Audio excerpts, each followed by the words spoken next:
दोस्तों नमस्कार। कैसे हैं आप सब लोग। आइए हम पिछले वीडियो में आपको मनोविज्ञान के सिद्धांत और उनके जनक दिए थे।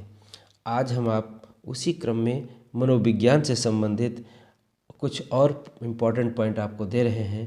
उस अपनी पूरी ऊर्जा को इसमें लगा दीजिए, इनको अच्छे से सुनिए और अपने रजिस्टर में ज़रूर नोट कीजिए।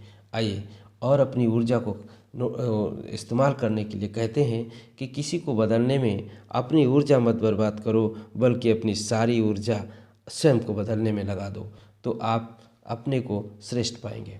तो अपनी ऊर्जा को लगाइए और इसको पढ़िए।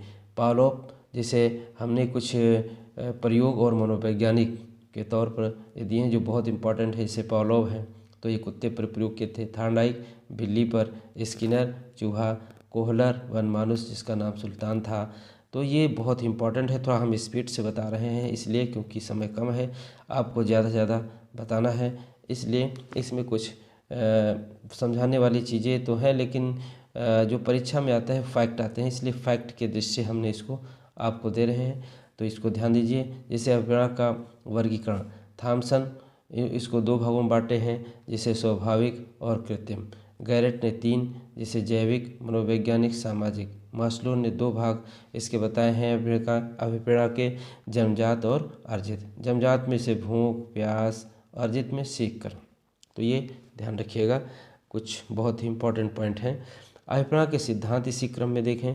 इसे मूल प्रवृत्ति सिद्धांत मैकडूगल का है, मनोविश्लेषण सिद्धांत किसका है, फ्रायड का है, अंतर्नोद सीहल का है, प्रोत्साहन सिद्धांत वॉल्श एवं फॉफमैन का है, शरीर क्रिया मार्गन का है, मांग सिद्धांत ये मास्लो का है। ये एकदम फैक्ट है, ये हूबहू ऐसे ही पूछे जाते हैं, इसलिए इसको हम ज़्यादा और विस्तार से चर्चा नहीं कर रहे हैं, केवल टू द पॉइंट आपको हम बता रहे हैं। यहाँ पर देखिए बुद्धिलब्धि के आधार पर भिन्नता, यहाँ 140 से अधिक प्रतिभाशाली कहे जाते हैं, 120 से 140 तक अति उत्तम प्रखर, तो इस तरह ध्यान रखिएगा। फिर 110 से 120 उत्कृष्ट बुद्धि, 90 से 110 सामान्य बुद्धि, 80 से 90 तक मंद बुद्धि वाले, और फिर 70 से 80 ये निर्बल बुद्धि वाले, 50 से 60 के बीच में मूर्ख बुद्धि वाले, 25 से 50 तक ये मूढ़। तो ये बहुत ही इंपॉर्टेंट पॉइंट है, यहाँ से क्वेश्चन हर बार पूछा जाता है, तो ध्यान रखिए। आगे हम शिक्षा विधियों की चर्चा कर रहे हैं। जैसे आगमन विधि, आगमन विधि ये अरस्तु की है, और अरस्तु ने इसमें इसको चूँकि खोजा था, इसलिए इसके खोजकर्ता अगर पूछे तो आगमन विधि के जनक कह सकते हैं, तो अरस्तु। इसमें क्या है, उदाहरण से नियम की ओर। बच्चों को यहाँ पहले हम उदाहरण देते हैं, उदाहरण देने के बाद फिर हम नियम बताते हैं, तो ये विधि आगमन विधि कहलाती है। इसको और नामों से जानते हैं, जैसे स्थूल से सूक्ष्म की ओर, विशेष से सामान्य की ओर, प्रत्यक्ष से प्रमाण की ओर। तो ये विशेष ध्यान रखिएगा। इसका उपयोग हम कहाँ करते हैं और या कर सकते हैं, जैसे विज्ञान, गणित, मनोविज्ञान, भूगोल, सामाजिक विज्ञान, भाषा विषयों के लिए उपयोगी है। अब यहाँ पर देखें, जैसे इसका मंद बुद्धि बालक इसका लाभ कोई विशेष नहीं ले पाते हैं या नहीं उठा पाते हैं, तो ये थोड़ा सा इसकी कमी है। तो कमी अगर ध्यान देना अगर पूछे तो निगमन विधि प्लेटो की है, ये ठीक आगमन विधि का उल्टा है। इसमें हम पहले नियम बच्चों को बताते हैं, फिर उदाहरण की ओर ले जाते हैं या उदाहरण देते हैं, और क्या नाम देते हैं, सामान्य से विशेष की ओर या सूक्ष्म से स्थूल की ओर, प्रमाण से प्रत्यक्ष की ओर। ये ठीक आगमन का उल्टा है। इसका उपयोग कहाँ करते हैं, ठीक वैसे ही विषय, जैसे गणित है, सामाजिक विषय है, विज्ञान, भूगोल, और इसमें व्याकरण खास तौर से देखिएगा, ध्यान रखिएगा क्योंकि पूछा भी गया है। तो व्याकरण के शिक्षण में बहुत उपयोगी है निगमन विधि। इसकी भी कुछ कमियां हैं, जैसे निगमन विधि औसत और औसत से निम्न विद्यार्थियों के लिए उपयोगी है ये। फिर इसमें आगमन विधि के अपेक्षा छात्र में क्रियाशीलता कम होती है, इसमें सक्रिय कम रहते बच्चे। फिर विद्यार्थी इसमें नियमों का अन्वेषण नहीं करता क्योंकि नियम पहले ही बता दिए जाते हैं। फिर हार्वर्ड विधि, हार्वर्ड विधि हार्वर्ड की है। इसमें क्या होता है कि प्रस्तावना या पाठ की तैयारी होती है, फिर हम विषय में प्रवेश करते हैं, फिर उसकी तुलना करते हैं, फिर नियमीकरण, और फिर प्रयोग, और फिर उसके संबंधित हम अभ्यास कराते हैं बच्चों को। तो ये ध्यान रखिएगा।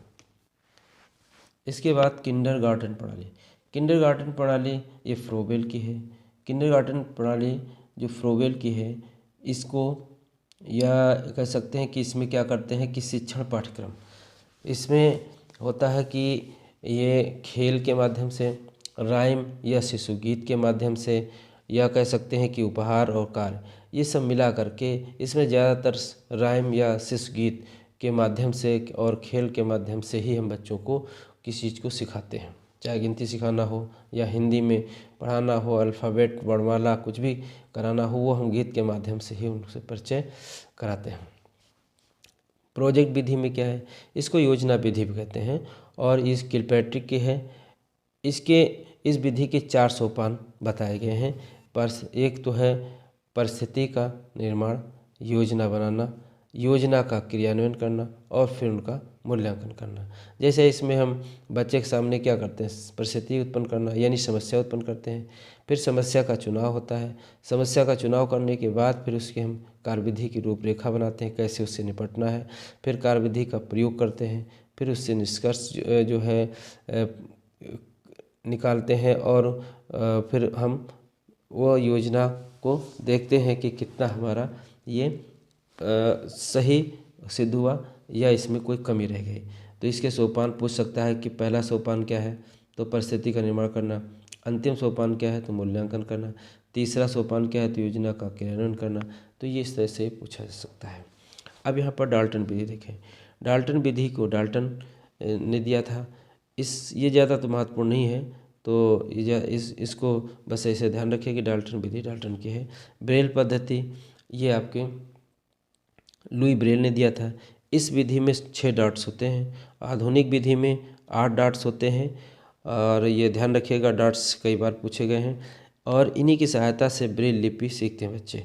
और कौन से बच्चे सीखते हैं, जो कह सकते हैं कि सूर होते हैं या अंधे होते हैं, तो अंधे बच्चों के लिए ये होती है।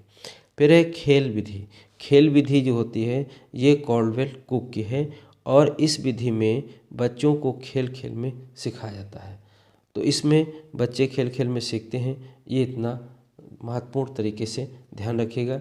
ये विधियां हैं। अगली विधियां हम अगले वीडियो में देंगे, क्योंकि ये वीडियो लंबा हो जाएगा, इसलिए इस वीडियो को हम यही रोकते हैं और अगले वीडियो में हम शिक्षा विधि पूरी कर देंगे। और इस तरह से अगले वीडियो में हम फिर मिलेंगे। तब तक के लिए इनको सुनिए और फिर लिखिए और याद कर लीजिए। उसको हम जल्द ही आपको देंगे। तब तक के लिए नमस्कार।